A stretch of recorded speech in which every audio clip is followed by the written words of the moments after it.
ve a dormir.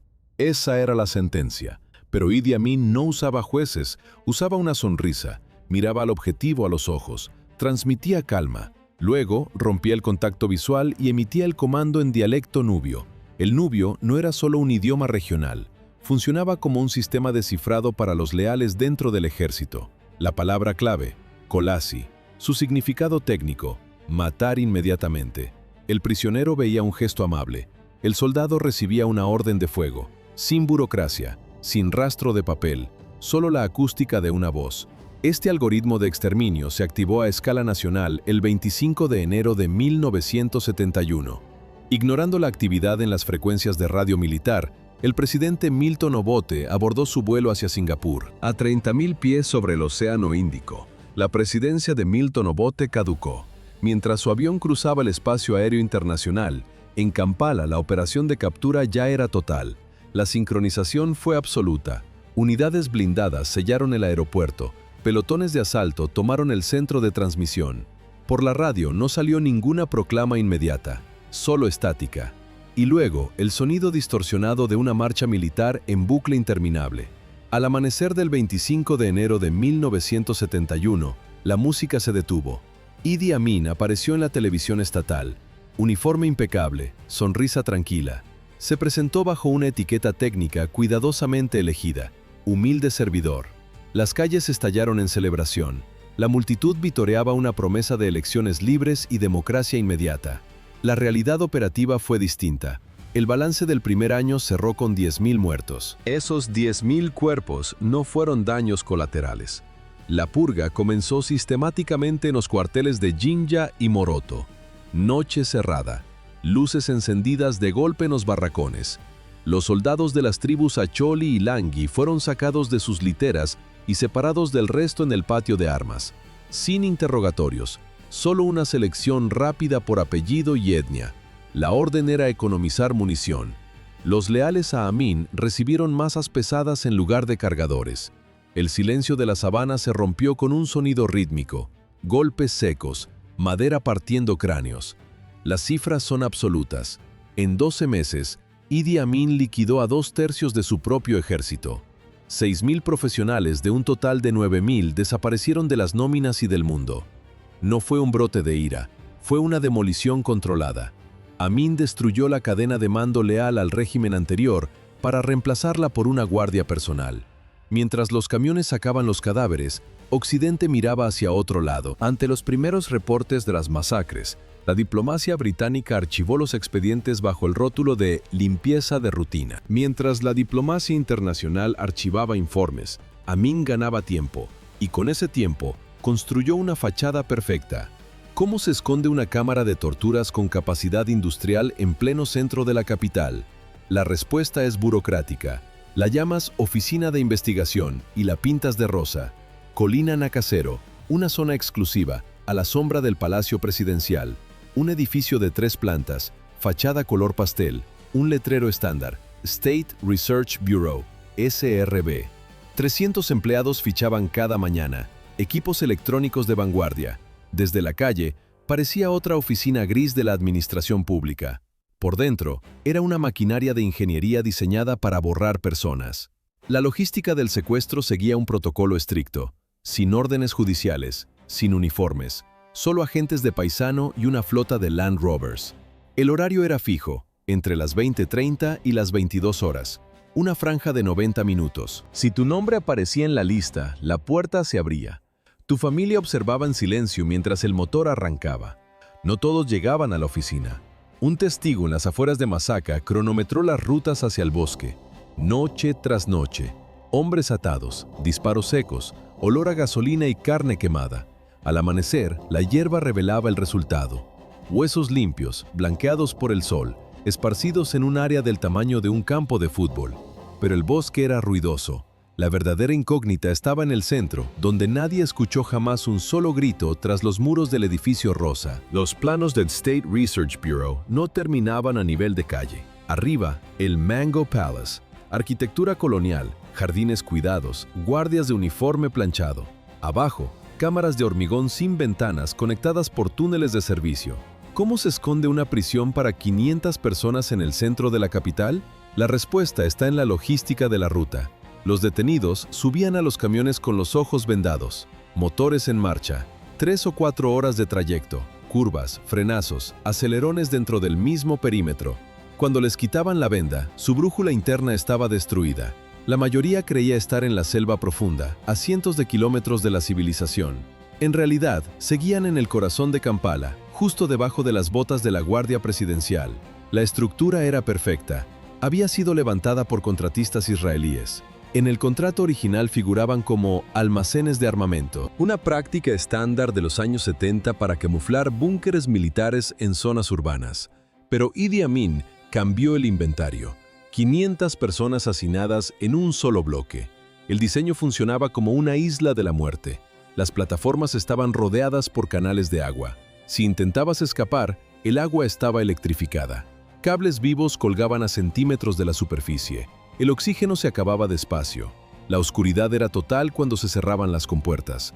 Algunos saltaban al agua para terminar rápido. Otros usaban sus últimos minutos para dejar constancia. En las paredes todavía quedan mensajes rayados con trozos de carbón. Me habéis matado, pero ¿qué será de mis hijos? Arriba, en los salones del palacio, continuaban las recepciones oficiales. Nadie oyó nunca los gritos que venían del suelo. Pero sobre el hormigón mudo, en la planta baja, el trabajo era mecánico, ruidoso, industrial.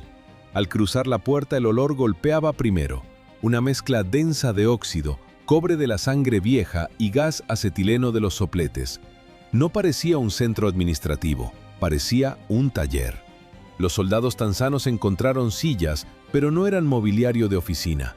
Estaban atornilladas al suelo de cemento con pernos de acero para resistir convulsiones violentas. Sobre las mesas, sierras, herramientas de corte y pesas calibradas. La unidad de seguridad pública en Naguru operaba bajo una lógica de fábrica, a plena vista del Palacio Presidencial. El equipo incluía llamas de soldadura aplicadas directamente sobre la dermis y sacos de sal forzados por la garganta hasta provocar el fallo orgánico total. El comandante Musa Auba personificaba esta eficiencia. Entró en una sala con 30 prisioneros, cerró la puerta. Sin ayuda y sin pausas, vació el cargador sobre los hombres atados. Recargó. Disparó de nuevo. El silencio volvió solo cuando todos estuvieron muertos. Su recompensa fue un ascenso inmediato. En los barracones de Makindye, dentro de la infame celda Singapur, la logística era aún más estricta. Los camiones llegaban a las 7 de la tarde y los cadáveres desaparecían antes del amanecer. La capacidad de procesamiento alcanzaba los 100 soldados por noche. 100 cuerpos por turno generaban un bloqueo logístico que el hormigón de la celda no podía resolver. La incineración era demasiado lenta. Las fosas comunes dejaban rastro satelital. El régimen optó por la hidrodinámica. El río Nilo atraviesa Uganda como una arteria central. Amin lo reclasificó como infraestructura de drenaje industrial. No requiere mantenimiento ni ocultamiento. La corriente se llevaba la evidencia a 6 kilómetros por hora. El protocolo de vertido era nocturno. Camiones militares reculaban hasta el borde del agua. Motores al ralentí. El sonido metálico de las compuertas al abrirse. Y luego, el ruido pesado de objetos grandes golpeando la superficie. Golpes húmedos en la oscuridad total. A veces, gritos ahogados. La fauna local completaba el ciclo de eliminación. Los cocodrilos trituraban lo que la corriente no arrastraba. El juez Arthur Oder documentó esta mecánica en la comisión de investigación. Los testigos no veían nada, solo escuchaban la secuencia. Frenos de aire, chapoteos masivos, y después el motor que se alejaba dejando el margen vacío. El informe final de la comisión no usó adjetivos emocionales para describir la operación. El documento concluyó que el uso del río fue un proceso sistemático y continuo durante 8 años consecutivos. Pero el río ocultaba demasiado, y el régimen requería una demostración de fuerza visible. 9 de septiembre de 1977, Kampala. 12 hombres bajaron de un camión militar frente a la torre del reloj. Llevaban sacos negros sobre la cabeza. El contraste de la tela oscura contra la plaza soleada era absoluto. 12 ejecutados representaban menos del 1% de las bajas diarias en los cuarteles. Pero la estadística era irrelevante. El objetivo no era la cifra, era la imagen. Entre los encapuchados estaba Abdullah Anjuru, antiguo jefe de la administración pública. Su sentencia no se dictó en un tribunal, sino en una celda días antes. Idi Amin entró en el calabozo. Vio a Anjuru destrozado por las torturas. El dictador se giró hacia su comandante, Faruk Minawa, con una preocupación teatral. ¿Quién ha golpeado así al comisionado? Minawa fingió ignorancia. Amin miró al prisionero a los ojos.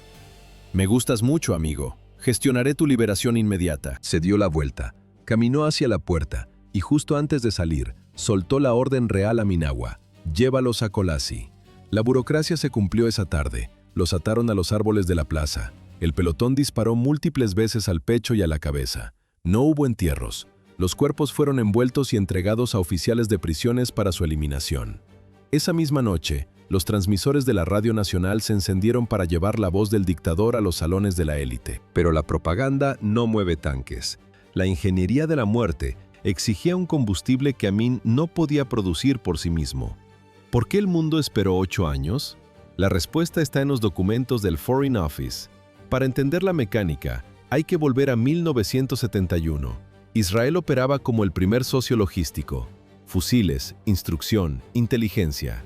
La ruptura llegó cuando Amin pidió casas a reacción y Tel Aviv cerró el grifo. El cambio de proveedor tardó 24 horas. Los instructores israelíes subían a los aviones de transporte en la pista de Entebbe. Al mismo tiempo, llegaba el capital de Libia. Maletines con efectivo, giros bancarios. Muammar el-Gaddafi financió lo que Amin no podía pagar. Londres tenía los datos. En las oficinas de inteligencia, el teletipo marcaba el ritmo. Clac, clac. El papel escupía coordenadas de fosas comunes bajo el sello de secreto. Los diplomáticos leían y archivaban. 8 años de régimen son 2.900 días de envíos de armas y petróleo que Uganda no refinaba. El saldo contable de ese soporte internacional fueron 300.000 muertes. Mientras la diplomacia en Londres archivaba informes bajo llave, en Kampala Idi Amin eliminaba al único hombre que todavía se atrevía a hablar, Janani Lubum, arzobispo anglicano, febrero de 1977. Lubum hizo lo suicida. Entregó una protesta formal en mano al dictador. El documento listaba las desapariciones, los asaltos nocturnos y la sangre en los cuarteles. 3 días después, la policía lo arrestó bajo cargos fabricados de traición. El 16 de febrero, el gobierno anunció la muerte. Causa oficial: accidente de tráfico. Un vehículo que perdió el control. Pero el cuerpo contaba otra historia. La versión oficial en papel timbrado describía un choque fortuito. La evidencia forense mostraba una ejecución, un orificio de bala en el cráneo. El montaje fue tan burdo que Estados Unidos inició un boicot comercial inmediato. Mientras el mundo enviaba notas de condena, Amin interrumpió la programación de la Radio Nacional para celebrar la noticia. El asesinato del arzobispo cerró las vías diplomáticas y Amin necesitó una guerra para distraer la tensión interna. Su ejército, diseñado para secuestrar civiles en la noche, era técnicamente inútil para un conflicto convencional. Noviembre de 1978. Amin ordenó la invasión de Tanzania bajo el pretexto de una disputa fronteriza. Fue un error de cálculo fatal. El presidente Julius Nyerere ignoró las amenazas y movilizó una contraofensiva total. La estructura de mando de Amin colapsó antes del primer disparo. Sus mejores estrategas ya habían sido ejecutados en las purgas anteriores. Los oficiales que quedaban en el Estado Mayor no daban órdenes por lealtad, sino por pánico a hacer los siguientes. El miedo paralizó la cadena de mando. Cuando los tanques tanzanos y los exiliados ugandeses cruzaron la frontera, el ejército de Amin no peleó. Se disolvió. Avanzaron cuartel por cuartel sin resistencia real. El 11 de abril de 1979, las tropas liberadoras entraron en Kampala, pero el palacio estaba vacío. Horas antes, Amin subió a un helicóptero y despegó rumbo al exilio definitivo en Arabia Saudita. El rotor se detuvo, pero no sobre el patio de una prisión, sino frente a una villa privada en Jeddah, Arabia Saudita. El exilio no fue un castigo, fue una jubilación dorada. Idi Amin vivió 24 años más. Tenía un coche, un subsidio mensual del gobierno saudí y seguridad garantizada. La única condición: silencio político absoluto. Mientras en Uganda los forenses desenterraban fosas comunes, él escuchaba el zumbido constante del aire acondicionado en el desierto, lejos del olor a humedad y sangre. Para el dictador, médicos y confort. Para sus víctimas, trozos de carbón y paredes de hormigón. Nunca pisó un tribunal. En las entrevistas negaba todo. No hubo esposas, ni sentencia, ni soga. El 16 de agosto de 2003, sus riñones fallaron. Murió en una cama de hospital, con sábanas limpias y tratamiento paliativo. Fue una muerte aséptico, pero la evidencia física le sobrevivió. Los huesos en los claros de Masaka siguen allí. Las inscripciones agónicas en las cámaras subterráneas no se han borrado. Amin tuvo un final tranquilo, pero la pregunta rasguñada con carbón en la celda 2, ¿qué será de mis hijos?, todavía se puede leer hoy en la pared de piedra.